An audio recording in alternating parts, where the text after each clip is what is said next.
सफर ते निकले हाँ जेड़ी मंजिल दी ठानी, हर कदम ते जिते आ कदी हार नहीं मन्नी।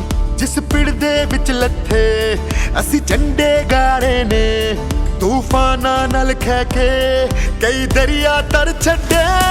उच्चा आसमाना तो ए अज़्म नारा चमकेगा हमेशा मिल्लत दा सितारा। उच्चा आसमाना तो ए अज़्म नारा चमकेगा हमेशा मिल्लत दा सितारा।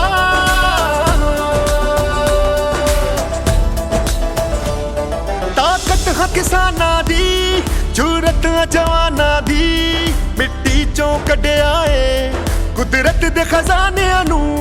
पंजर सी जड़ी धरती ओदे लेख बदल दिते, फसलां लहराइयां ने नस्लां खिड़ खिड़ हसियां। असी अपनी ज़रात नू नवे ढंग सिखाए, खुशहाल हुई धरती ओ इनकलाब आए। आसमाना तो ए अज़्म नारा चमकेगा हमेशा मिल्लत दा सितारा। उच्चा आसमाना तो ए अज़्म नारा चमकेगा हमेशा मिल्लत दा सितारा।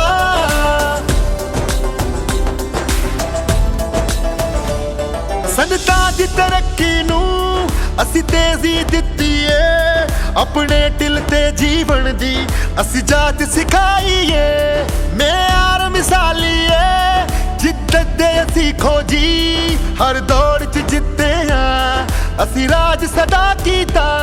दुनिया च वतन दी पहचान बनाईए, सानू मान सदा जिस ते ओ मंजिल पाईए। उच्चा आसमाना तो ए अज़्म नारा चमकेगा हमेशा मिल्लत दा सितारा। उच्चा आसमाना तो ए अज़्म नारा चमकेगा हमेशा मिल्लत दा सितारा।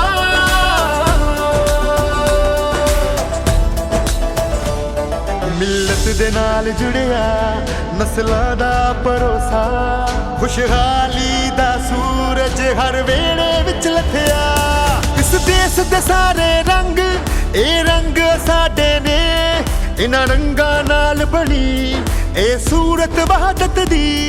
इस मिट्टी नाल वफा असी करदे जावांगे, हर मंजिल तो अग्गां असी वधदे जावांगे। उच्चा आसमाना तो ए अज़्म नारा चमकेगा हमेशा मिल्लत दा सितारा। उच्चा आसमाना तो ए अज़्म नारा चमकेगा हमेशा मिल्लत दा सितारा।